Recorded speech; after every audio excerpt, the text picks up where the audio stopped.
about a year out of high school. I was working at the YMCA doing as a boys counselor, and after coming in one evening after a session with the youth, my dad said, "Listen to the news," and the news announcement was that the Air Corps was going to accept colored enlistees for the first time.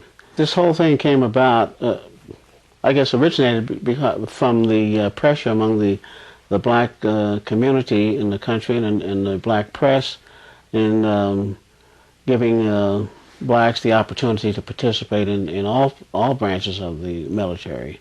They took a selected group of 75 to go over to Tuskegee and formed a nucleus there, and I was among that first group. There was no intent at the time for integration, and it was strictly set up as a segregated unit.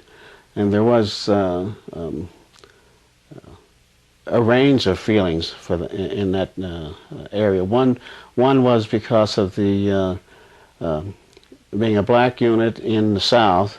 The whites didn't appreciate the fact that we were being trained in, at that time, the elite area of the military, the Air Force, and so there was some resentment on that part. There was resentment on the part of the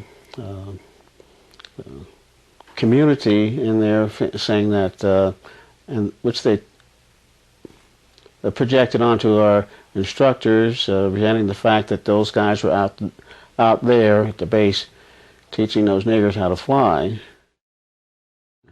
I had no real animosity toward the Germans, and I guess it was because, in retrospect, I think it wasn't like face-to-face, hand-to-hand combat.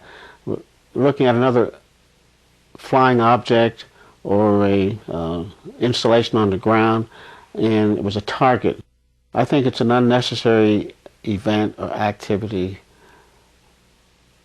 for human beings to use to reconcile or to attempt to reconcile differences.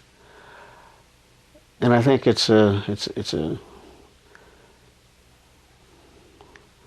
terrible waste of humanity, both in the process of developing fighting units and in the use of the resources, education, training, to effect this destruction.